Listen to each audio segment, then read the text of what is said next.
yang atas. Shalom. Shalom. Puji nama Tuhan, kita akan bagi berdiri. Kita akan memuji dan menyembah Tuhan. Haleluya.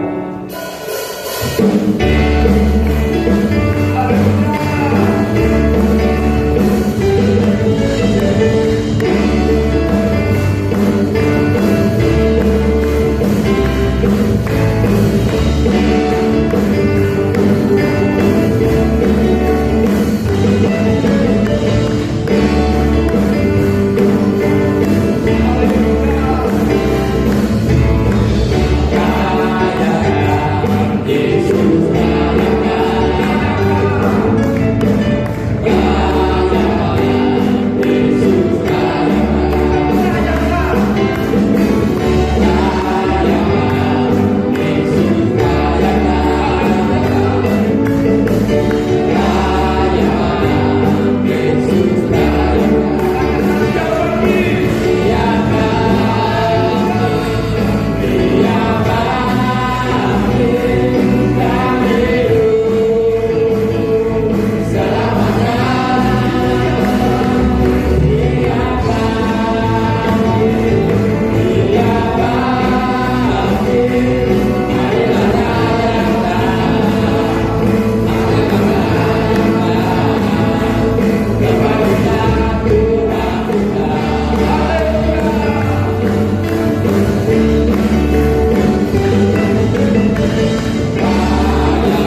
kita akan berkat kami rindu menyenangkan hatimu ya Tuhan. Kami rindu menyembahkan Engkau ya Tuhan. Haleluya Tuhan. Tutuplah kehidupan kami sebagai ucapan-ucapan Tuhan. Tuhan, aku mau mendengarkan-Mu Tuhan.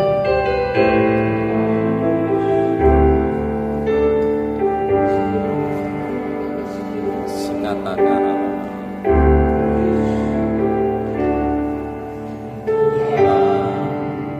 cuma menyenangkanmu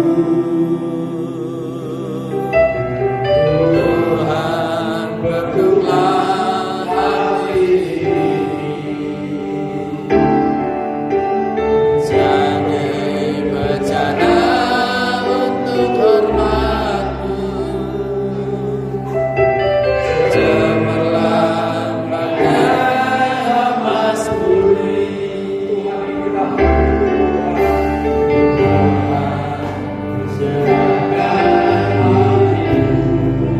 Semua aku berikan kepada-Mu. semua ku berikan padamu kuduskan hingga kudus selalu akan aku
Shalom. Shalom. Ya, tetap sukacita di penghujung bulan Mei.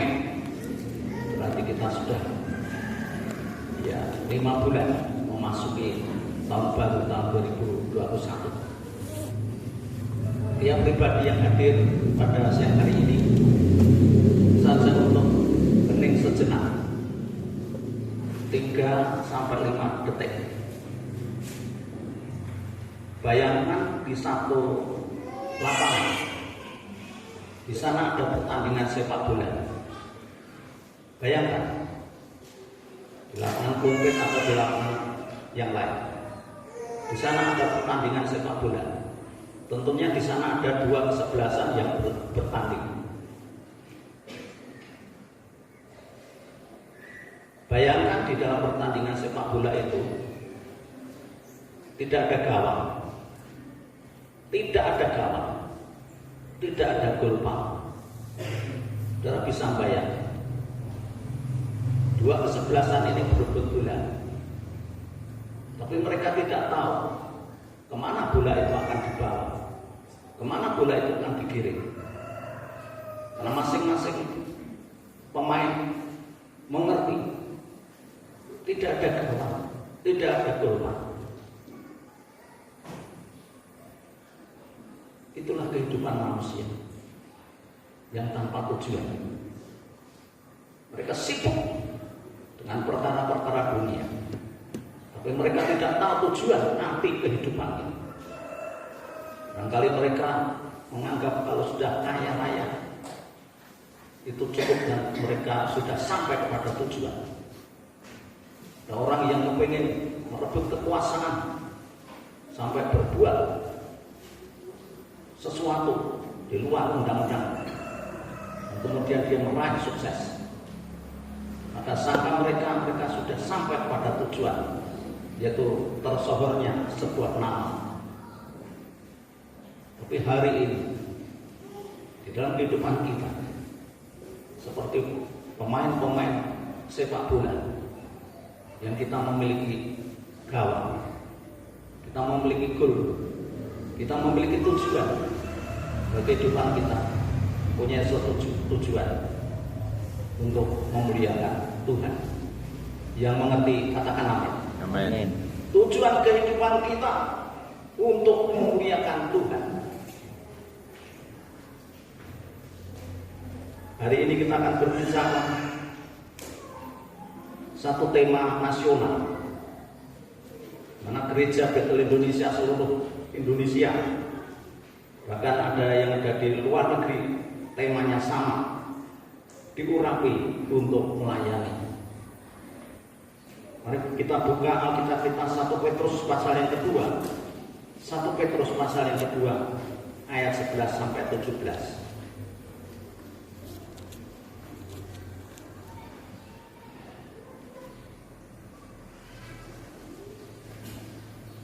1 Petrus pasal yang kedua, saudara berdoa untuk multimedia yang baru dipesan, khususnya komputer, ya untuk dua kebaktian dan kami hari ini terganggu.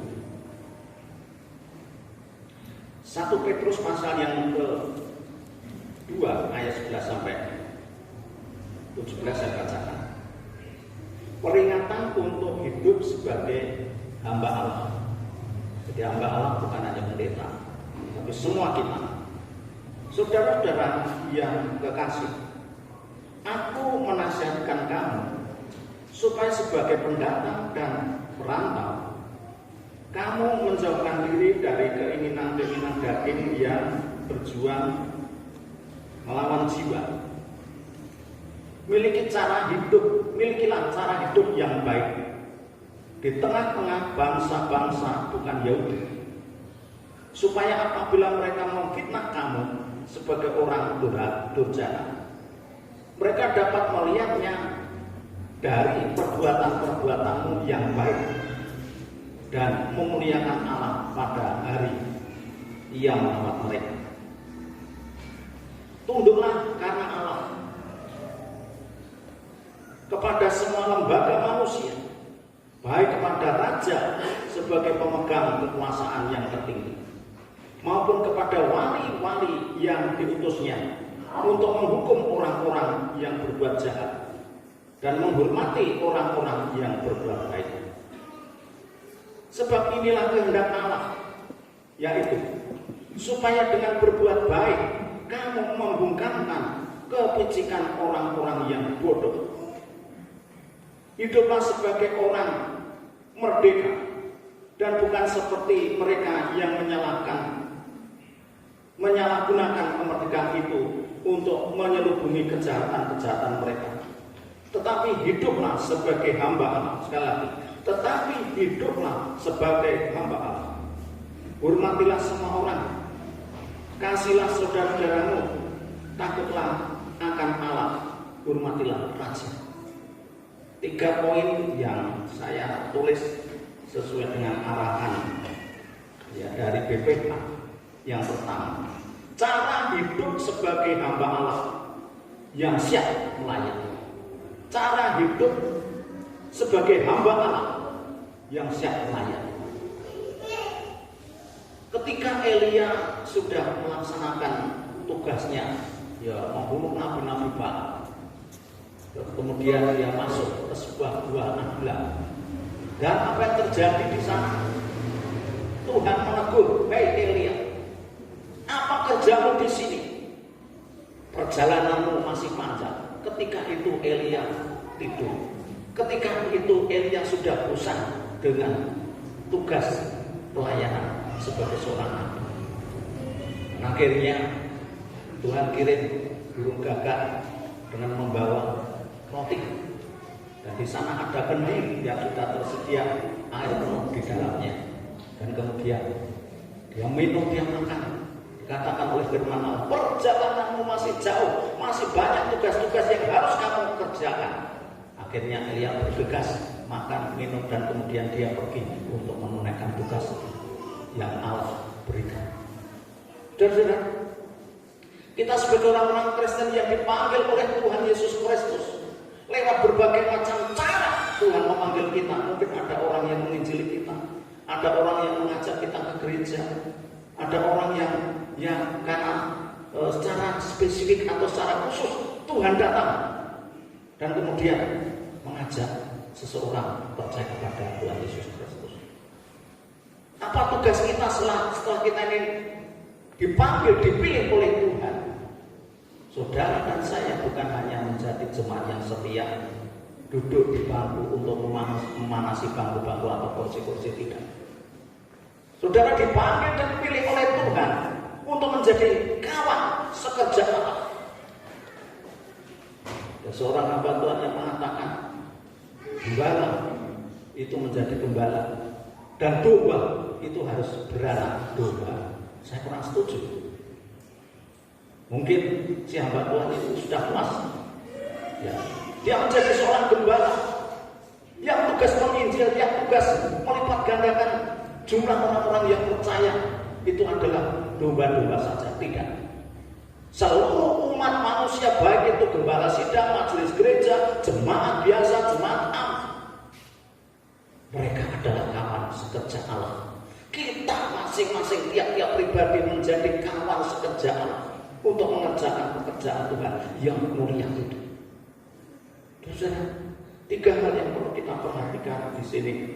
Yang pertama, kita sebagai orang-orang atau hamba Allah yang siap melayani, pertama harus memiliki cara hidup yang benar.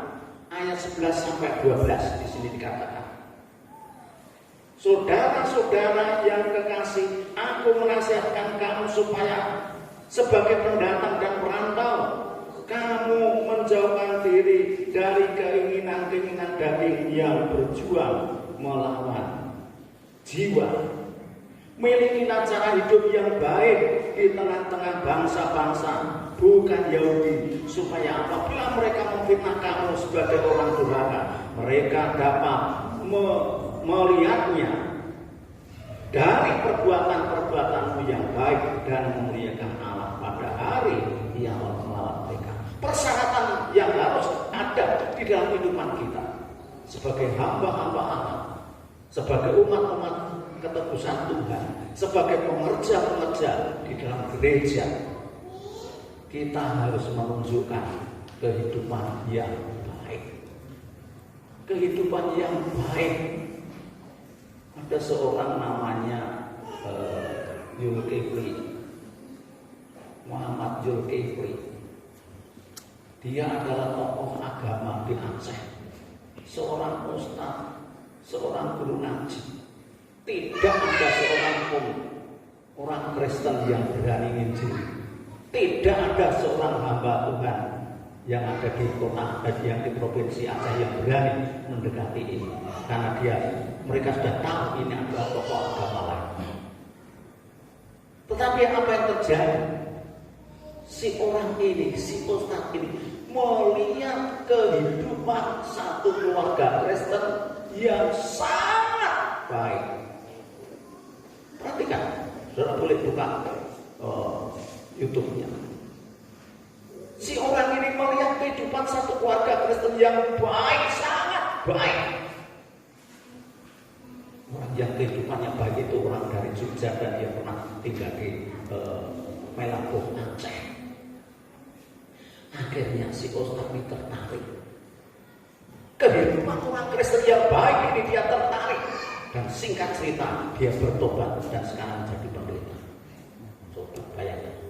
Karena perbuatan baik yang tulus, perbuatan baik yang tidak dibuat-buat, bukan sebuah kamuflase, tidak. Makanya Tuhan Yesus sangat jengkel, menegur dengan keras orang-orang Farisi yang kelihatannya baik di luaran. Hai, orang-orang Farisi, kau keturunan ular beludak, hidupmu itu seperti kuburan yang di luarnya dicat putih, dilabur putih, tetapi di dalamnya penuh dengan tulang-tulang orang mati. Coba bayangkan. Kebaikan dunia. Kita bisa melihat orang-orang dunia kelihatannya baik, tapi apakah tulus kebaikannya dari luar sampai kepada dalam hati dan kehidupannya? Belum tentu. Mungkin baik punya pamrih, ya, untuk membawa mereka. Sekarang dari pihak mereka, itu kelihatan baik, memberikan amanah, memberikan ini dan lain sebagainya. Tapi kemudian anak-anak ini dicaplok dan kemudian disumpah, disahadat dan kemudian masuk menjadi golongan. Padahal firman Allah mengatakan setiap orang yang menolak Yesus, mereka akan mendapat hukuman kekal. Jelas saudaraku, jadi kehidupan kekristenan kita harus mencerminkan kehidupan yang baik dan yang tulus. Maka orang-orang dunia tanpa kita gembar-gembar, percaya Yesus, percaya Yesus, tidak usah gembar-gembar. Tapi dari kehidupan kita ini kita akan mencerminkan Kristus yang baik dan mengasihi orang lain. Orang-orang akan tertarik ke dalam kehidupan kita. Orang Kristen kok diolong-olong ya tetap sabar. Orang Kristen menghadapi berbagai macam masalah kok yang tetap tersenyum. Mereka dicaci maki, mereka bully, mereka dihina, tapi mereka tetap berbuat baik. Ayo, yang pertama ini harus ada dalam kehidupan kita. Perbuatan baik yang tulus dari dasar hati kita. Ketika kita dihina, kita membalas dengan kasih. Ketika kita diejek, kita mengampuni. Ketika kita mendapat aniaya, ya nama kita dilecehkan, kita dikafir-kafirkan, ya dari pihak-pihak orang lain. Kristen itu dulu, ketika kita masih baru membuka gereja, kita dikatakan mojo mlebu Kristen, wah gumolondo, wah gumo penjajah. Kita dikafir-kafirkan, tapi kita tidak membalas. Karena apa? Kristus yang memberikan pengajaran bagi kita. Kalau mau ditempelin pipi kirimu, serahkan yang kanan. Artinya ketika kita mendapat aniaya, hinaan, kita membalas dengan kebaikan. Hari Minggu yang akan datang, seperti Kamis yang lalu, saya katakan ada seorang membakar 4 gereja, menganiaya orang Kristen, memualafkan pendeta-pendeta, menjadi murtad, benci dengan orang Kristen, bahkan umat gereja. Tapi Tuhan itu luar biasa. Bertobat, percaya, dia tinggalkan kepercayaan, dan hari Minggu yang akan datang beliau akan ada di sini. Karena datang, ajak saudara kita, khususnya keluarga-keluarga yang lama tidak pribadi, supaya mereka mendengar, kita mendengar kesaksian dan firman yang disampaikan. Bukan secara kebetulan 3 bulan yang lalu saya rasakan dengan Yohanes, kalau bapak ini kita ketahui nomornya, akan saya undang ke sini. Hari Rabu apa? Pagi-pagi dia sudah buka Facebooknya, melihat mobil yang ditawarkan Yohanes, dan kemudian dia hubungi dan berjanji jam 4 atau setengah 5 saya akan datang. Yohanes menunjukkan, Pak, dia akan membeli ini. Aduh Tuhan, terima kasih, ini yang tak harapan. Kemudian kira-kira setengah 5 dia datang di rumah Yohanes dengan 2 keponakannya. Saya salam, saya bersyukur. Saya katakan, Bapak tanggal 6 Juni jam 8 datang ke gereja. Setelah selesai melakukan kendaraan itu, mampir ke gereja dan kemudian masuk dalam gereja. Dia geleng-geleng kepala. Di pedesaan ada gereja yang luar biasa. Saya katakan ini karena kemurahan Tuhan. Beliau dulunya orang yang membenci kekristenan, orang yang tidak suka, mengatakan Yesus itu najis, Yesus itu kafir, Yesus itu bukan Tuhan. Coba bayangkan. Tapi setelah dia bertobat, saya melihat YouTube dan saksiannya, saya pun meneteskan air mata. Besok kita lihat secara garis besar, secara komplit kesaksiannya. Setelah dia bertobat, apakah dia kemudian enak? Tidak. Dia harus diusir dari keluarganya dan menjadi gelandangan beberapa saat. Rontong ketemu dengan seorang ibu dan kemudian diarahkan untuk dia ke gereja dan sekolah kita. Dan sekarang menjadi hamba Tuhan, menjadi pendeta. Apa yang dikerjakan? Mengerjakan pekerjaan Bapak. Yang dulunya dia jahat, yang dulunya dia kurang ajar, yang dulunya dia benci, hatinya diubah menjadi hatinya Kristus. Dia berbuat baik kepada orang-orang lain. Begitu dia nikah, dia dibenci oleh mertuanya.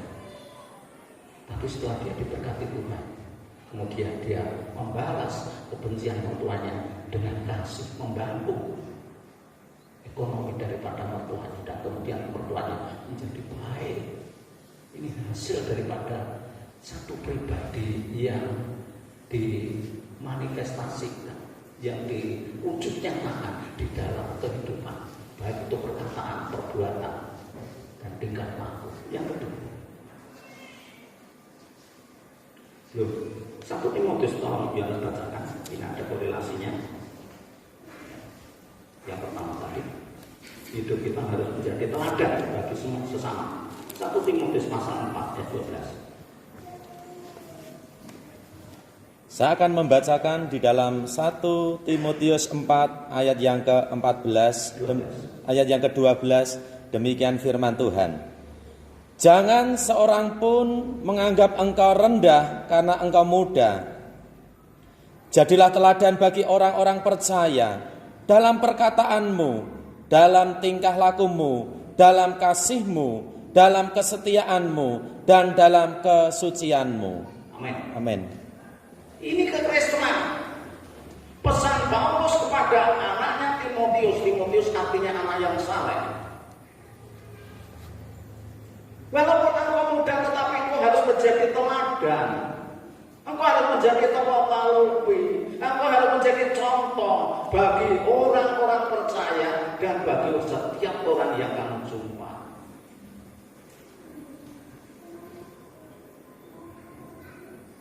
Teladan dalam hal apa tadi? Dalam perkataan,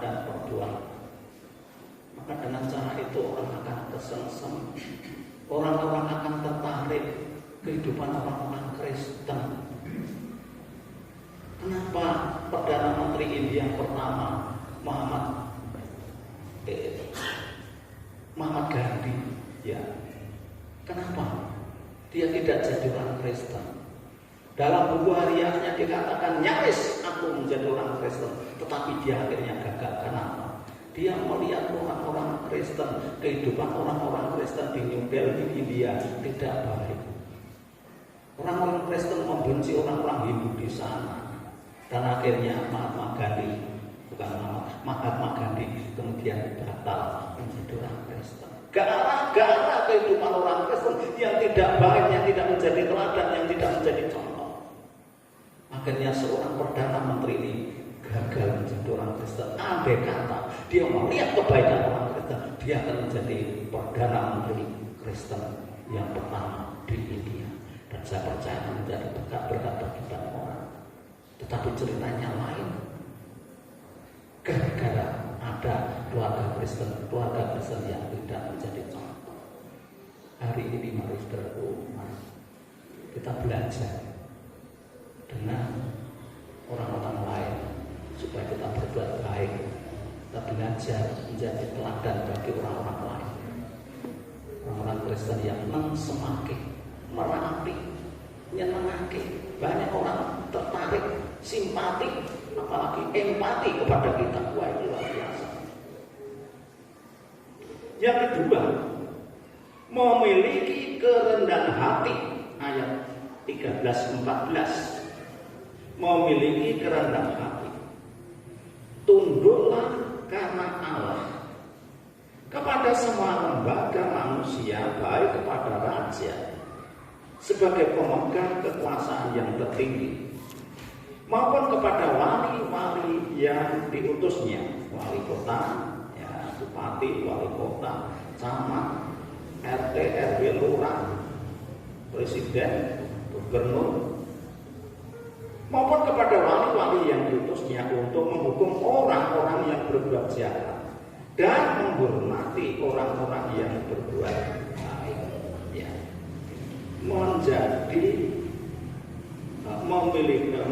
Memiliki kerendahan hati. Orang-orang yang rendah hati itu orang yang mudah diarahkan. Firman Allah jelas mengatakan Tuhan itu mengasihi orang yang rendah hati, tetapi melawan orang yang congkak. Seorang petani, dia memiliki seekor kuda, dan kuda itu sangat disayang. Tetangga-tetangganya menawar dengan harga yang tinggi, tapi dia tetap sayang kepada kudanya. Satu kali kuda ini lepas dari kandang, berhari-hari dia mencari beberapa tempat dan tidak mendapatkan. Dia diolok-olok oleh tetangga-tetangganya, syukur ziarah muncul, syukur ziarah hilang. Upama wingi-wingi kok dolan itu duit akeh. Tapi si petani tetap rendah hati. Dia tidak mau menjawab hal yang kasar. Biar tidak apa-apa. Walaupun itu kuda kesayanganku. Walaupun hari ini hilang, aku kehilangan sesuatu yang sangat berharga untuk kehidupanku. Dan akhirnya apa yang terjadi? Hasil daripada kerendahan hati. Tidak tahu dia orang percaya Yesus atau tidak, tetapi ternyata ada sesuatu yang luar biasa terjadi. Kuda yang hilang itu tidak pulang hanya seekor, tetapi menjadi 4 ekor. Masuk ke kandang, dan kemudian pintu kandang ditutup. Ternyata ada kuda liar 3 ekor yang kintil, yang ikut. Coba bayangkan hasil daripada kerendahan hati. Ini satu contoh yang real, terjadi sungguh-sungguh, walaupun tidak di Indonesia. Nah, mari kita belajar kerendahan hati kita supaya kita gampang diarahkan oleh firman Tuhan, Ketika ada arahan kita manut, ketika ada nasihat kita turuti, ketika ada motivasi yang mendorong kita untuk menjadi orang yang lebih baik, orang yang lebih rajin, orang yang lebih tekun, orang yang lebih setia, kita memiliki kerendahan hati. Tuhan terima kasih. Tuhan terima kasih. Kalau masih ada orang-orang yang memakai untuk menasihatkan aku, supaya aku menjadi orang yang baik, supaya aku menjadi orang yang setia, supaya aku menjadi orang yang tekun. Bukankah orang-orang tertentu yang dipakai oleh Tuhan itu bertujuan bukan untuk meromohkan kita, tetapi untuk membuat kehidupan kita lebih baik. Syaratnya yang kedua, kerendahan hati. Ayat berikutnya tolong bacakan. Kisah pasal 20 ayat 19. Kisah pasal 20 ayat 19. Saya akan membacakan di dalam kitab Kisah Para Rasul 20 ayat yang ke-19. Demikian firman Tuhan. Dengan segala rendah hati aku melayani Tuhan. Dalam pelayanan itu aku banyak mencucurkan air mata dan banyak mengalami pencobaan dari pihak orang Yahudi yang mau membunuh aku. Ini Paulus masih Efesus pasal 4 ayat yang kedua. Efesus pasal 4 ayat yang kedua. Ini Paulus memberikan contoh teladan kerendahan hati. Saya akan membacakan di dalam kitab Efesus 4 ayat yang kedua. Demikian firman Tuhan. Hendaklah kamu selalu rendah hati, lemah lembut dan sabar. Tunjukkanlah kasihmu dalam hal saling membantu. Ya. Paulus memberikan nasihat supaya kehidupan kita sebagai orang-orang Kristen tetap rendah hati. Dia lebih dahulu memberikan contoh. Apakah Paulus setelah dia masuk di dalam satu pribadi yang namanya rendah hati, kehidupannya enak? Dia dianiaya, tetap rendah hati. Dia diolok, dicaci maki, dipenjara. Dia tidak berontak. Ini tipe atau jenis satu pribadi yang rendah hati. Itu mau menerima satu keadaan walaupun tidak enak.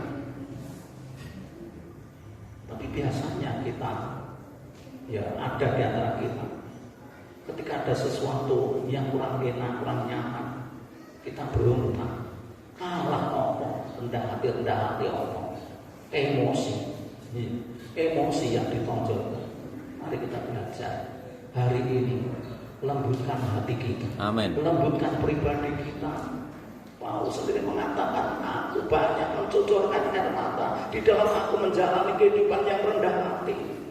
Aku bisa saja membuat mujizat, ya, supaya mereka tertegun, supaya mereka bertobat kepada Kristus. Tetapi ketika dia belajar dan dia masuk di dalam satu area kehidupan yang namanya rendah hati, dia relakan dirinya menerima segala sesuatu yang mungkin juga tidak enak dirasakan. Saudara, hari-hari ini ayo kita belajar tetap rendah hati, mau menerima nasihat, arahan dari firman Tuhan, arahan dari orang-orang tertentu yang dipakai oleh Tuhan untuk membuat kita satu kehidupan yang lebih baik dan diberkati Tuhan. Yang ketiga, memiliki kemerdekaan atas dosa. Memiliki kemerdekaan atas dosa. 16-17 ayat tadi.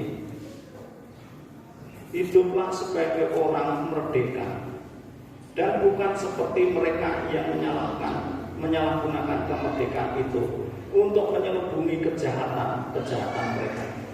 Tetapi hiduplah sebagai hamba Allah.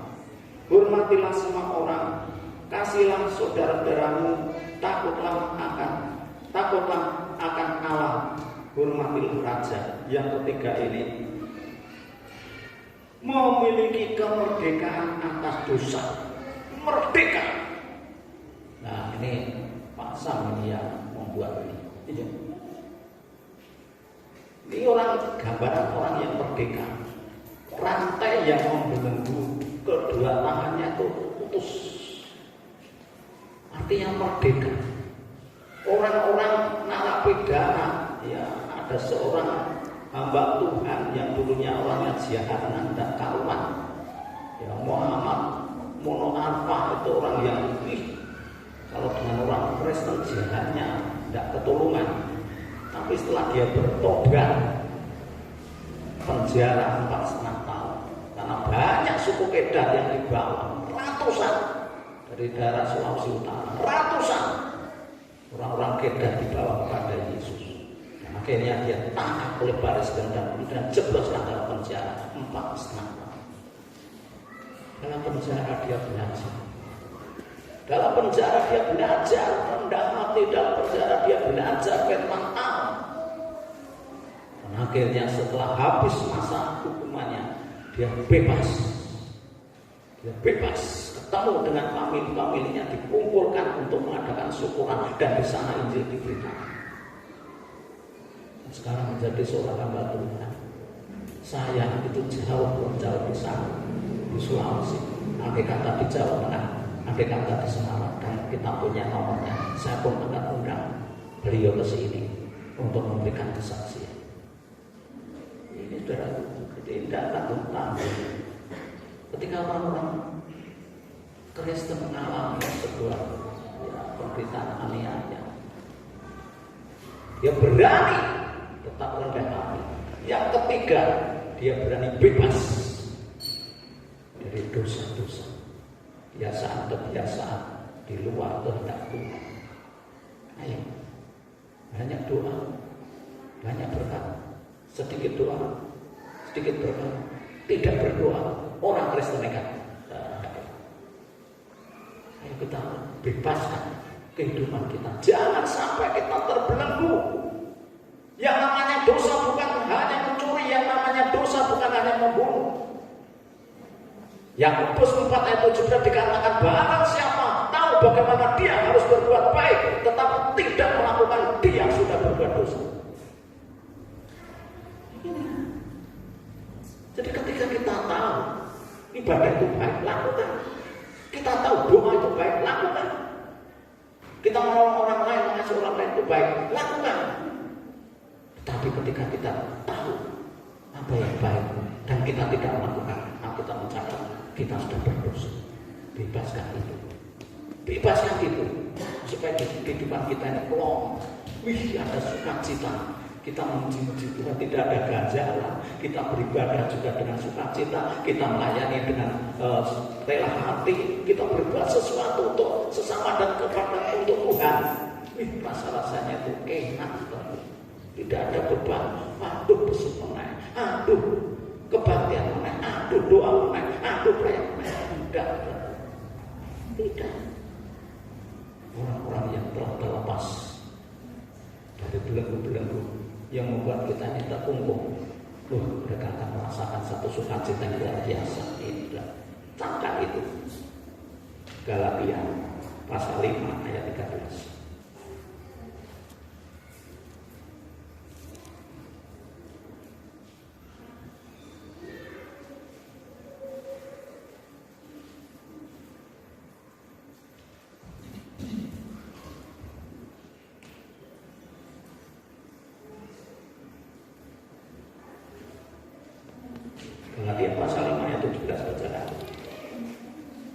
Saya akan membacakan di dalam kitab Galatia 5 ayat yang ke-17, demikian firman Tuhan.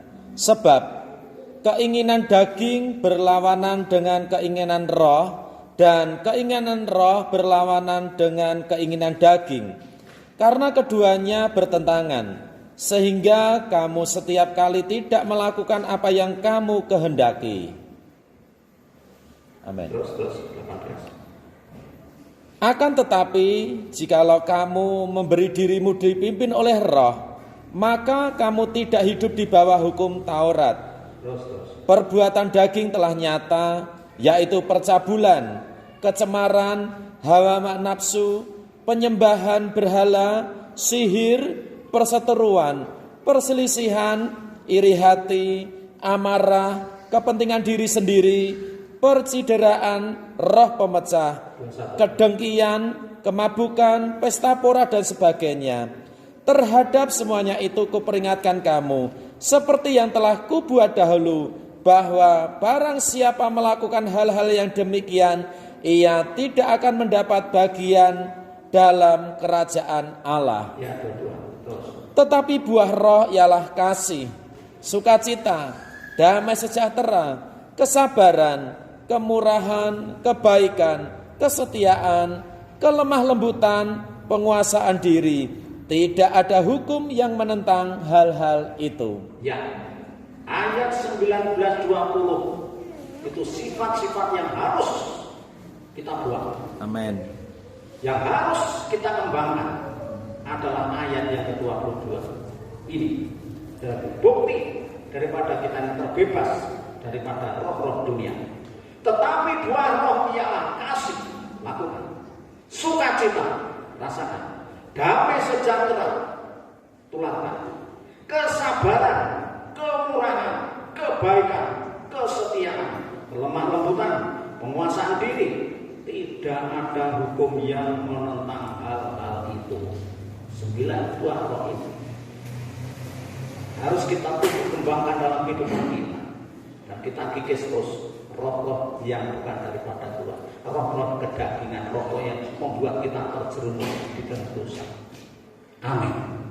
3 hal ini yang ada dalam kehidupan kita, supaya kita tiap-tiap pribadi menjadi kawan sekerja Allah.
masih bisa dirayakan?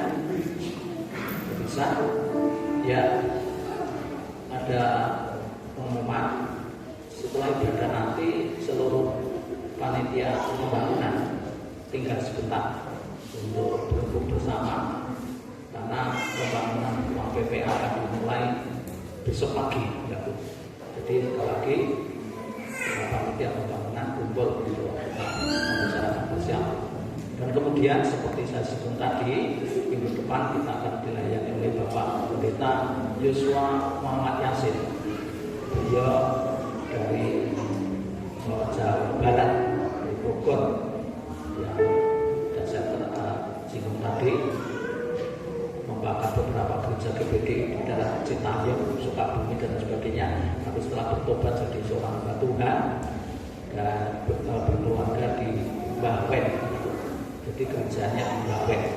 Nah, beliau akan datang hari Minggu, yang akan datang untuk melayani dan kesaksian. Tolong orang tua yang membawa anak-anak, tolong duduknya di samping di pastori saja supaya tidak mendarat-mandir. Tolong sekolah Minggu sudah mulai jam 7, jam 8 kurang 10 selesai, sehingga guru-guru sekolah Minggu mungkin ada yang bertugas bisa langsung mempersiapkan diri. Terus kemudian ya tetap acara doa kita jalan terus saudara. Habis ibadah nanti jam 1 ada pertemuan orang tua anak PPA jam 1. Itu sudah beda saya kira. Itu saja yang saya sampaikan dan Tuhan memberkati. Mari kita bangkit berdiri bersama-sama, kita akhiri ibadah kita dengan rasa syukur kita kepada Tuhan. Sebab ibadah telah berjalan dengan baik dan nama Tuhan dimuliakan. Haleluya, haleluya. Mari kita berdiri, kita bersyukur kepada Tuhan. Kita menyanyi satu pujian.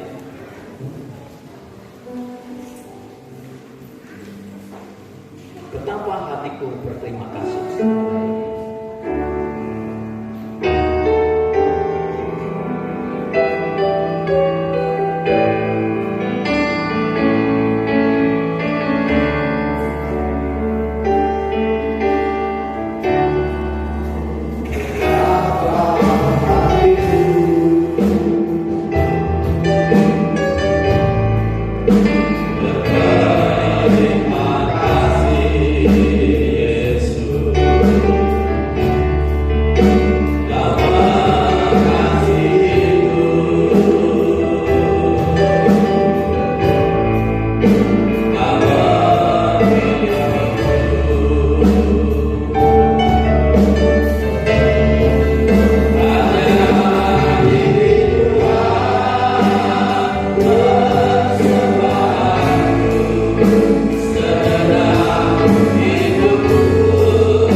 kami berdoa untuk bangsa kami, yaitu bangsa Indonesia, di mana kami sebagai warga Indonesia diharapkan oleh Tuhan untuk terus membawa kedamaian bagi bangsa kami, membawa sukacita bagi bangsa kami, membawa kesejahteraan bagi bangsa kami, melalui setiap apa yang kami perbuat, apa yang kami lakukan, apa yang kami Tuhan berikan untuk bangsa kami Indonesia. Dan dengan doa-doa kami, kiranya negeri kami Indonesia terus senantiasa dipakai Tuhan secara luar biasa. Bangsa kami dari Sabang sampai Merauke, biarlah terus ada dalam berkat pemulihan yang berasal dari Tuhan. Kami berdoa biarlah bangsa kami senantiasa dipenuhi dengan kemuliaan oleh Tuhan. Tuhan melawat bangsa kami dengan belas kasihan-Mu. Tuhan melawat bangsa kami dengan kasih-Mu. Tuhan melawat bangsa kami dengan Tuhan menyatakan kuasa-Mu atas negeri kami Indonesia, ya Bapa.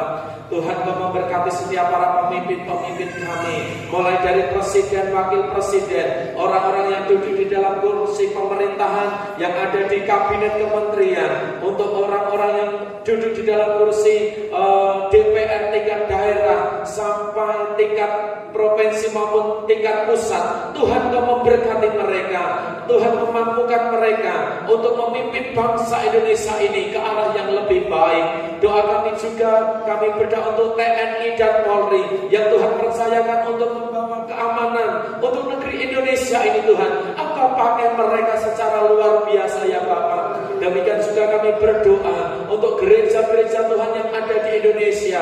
Tuhan Kau mempersiapkan diri untuk bangsa kami, untuk gereja-gereja Tuhan yang ada di Indonesia, untuk menjangkau jiwa-jiwa yang baru, untuk melayani orang-orang yang mengalami pertobatan.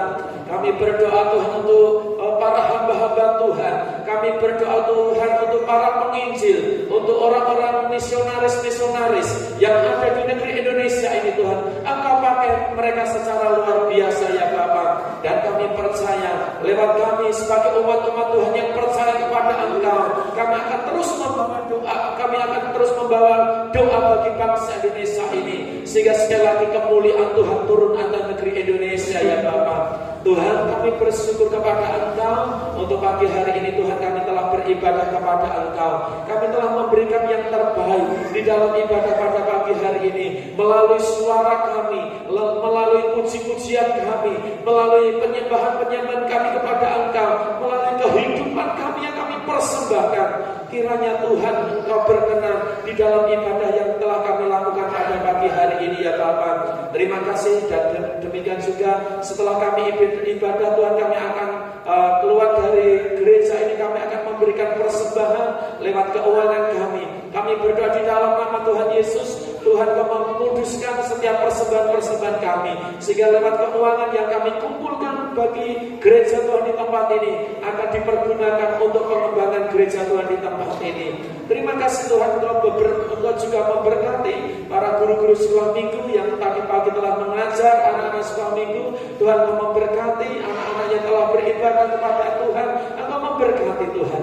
Terima kasih Tuhan, kami bersyukur kepada Engkau. Demikian juga kami yang hadir pada pagi hari ini, setiap kami yang datang apabila ada kelemahan tubuh, kami berdoa di dalam nama Tuhan Yesus. Tuhan memberikan kesembuhan, Tuhan memberikan kesehatan, Tuhan memberikan pemulihan, sehingga kami boleh kembali beraktivitas dengan penuh berkat kesehatan yang berasal dari Tuhan. Apabila kami yang saat ini datang dengan kelemahan kerohanian kami berdoa di dalam nama Tuhan Yesus Kristus. Dengan kebenaran firman-Mu yang telah kami dengar, kami akan kuat, kami akan bangkit, dan kami akan menumbuhkan iman kepercayaan kami kepada Engkau, ya Tuhan.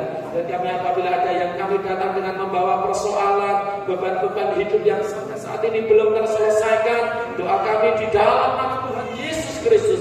Tuhan telah memberikan jalan keluar, Tuhan telah menolong kami, dan Tuhan telah membebaskan kami, sehingga kami dikatakan orang-orang yang berkemenangan di hadapan Engkau. Terima kasih Tuhan, kami bersyukur kepada Engkau. Sebab itu bagi saudara, mari kita mengangkat kedua tangan kita, mari kita mengadakan wajah kita ke atas, dan terimalah berkat dari Allah Bapa, Allah Putra, dan Allah Roh Kudus, yaitu berkat bimbingan yang sempurna, penyertaan yang sempurna, berkat yang sempurna, kesehatan yang sempurna, segala sesuatu yang engkau lakukan, engkau perbuat, dibuat Tuhan menjadi berhasil, dan engkau tetap setia kepada Tuhan, engkau tetap mengasihi Tuhan, engkau tetap senantiasa hidup dalam kebenaran firman Tuhan, maka hidupmu senantiasa dilayakkan oleh Tuhan. Dan kita pastikan kita akan mengalami perjumpaan dengan Tuhan. Dan apabila Tuhan Yesus datang kedua kalinya, akan Tuhan dapati, yaitu kita orang-orang yang senantiasa taat dan setia kepada Tuhan. Terimalah damai sejahtera, sukacita yang berasal dari Tuhan, dan terus kasih sayang dari Allah Bapa itu menyertai kami saudara mulai dari sekarang